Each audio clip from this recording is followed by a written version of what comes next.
Hi everyone, this is Srinivas. Welcome to Ameerpet Technologies. So in this series of videos, I'm going to start Python programming language. See, so nowadays everyone is looking for Python training and everyone learning Python course. So what is the importance of Python? So why Python they are using everywhere? First, I'll introduce you.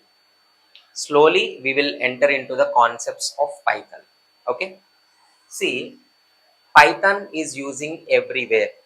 So what is that reason? So generally, every programming language is used to develop applications only.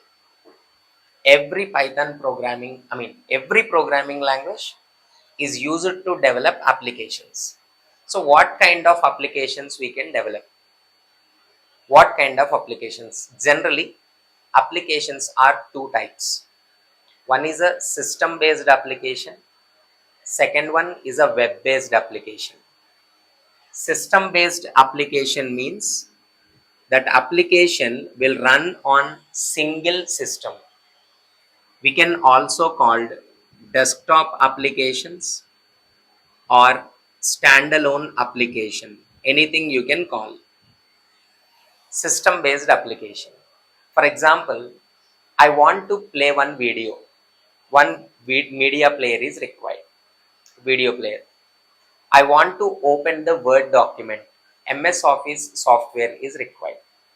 I want to open, right, PDF file. Adobe Reader is required. PDF viewer is required. See here, those type of applications are called system based applications. That application will run on single system. And next, the applications which will run in the web. Web means what? We will install in one system. That system is called server system, and so that is run from different systems which are connected in the network. In internet connection, we are accessing a simple example: Gmail they installed in Gmail server in one server application. If you have internet connection, we can access. Generally two types of applications we can develop. Okay, using Python, what all the applications we can develop?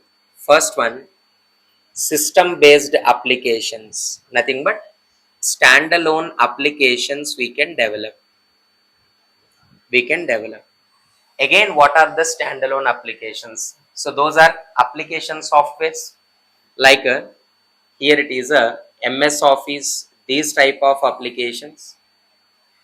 Not only this, like player, VLC player.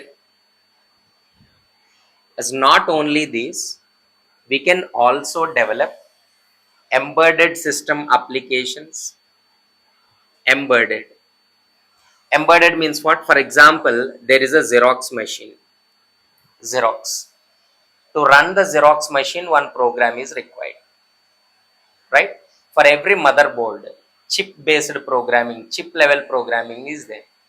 That application development also possible using the Python. Next one is a basic gaming programming also we can develop. So which are also system based gaming applications we can develop using the Python. So not only this, and the next one is web applications we can develop, web apps, like a different applications like banking application, right? So any like a college management system, all server side applications, right? Okay, means what? Here it is a ticket reservation system, bus booking system, railway reservation system. These type of web applications also we can develop. And one more important thing, and this is very main, here Python is working like a scripting language. Scripting, because of its ability of scripting. Sir, what is programming and what is scripting? Briefly I'll explain. Using the ability of scripting, Python we can use in data analysis, artificial intelligence, machine learning systems. So not only in these areas, in cloud platforms, right, in testing platforms, everywhere they are using Python. Python mainly they are using in these areas, and in embedded and gaming development also they are using. But in web application development, compared to these two, a less percentage Python they are using. So why everyone is going to learn Python nowadays? This is the only reason. Using Python, any kind of application you can develop, any kind of application, right? Like system based applications, web based applications, we can use Python as a scripting language. Everywhere they are using. This is the simple reason everyone learning Python. Okay. Then what is a programming and what is a scripting? What is the difference between programming and what is the difference between scripting? That I'll explain in the next video. Hope you understood. Thank you all.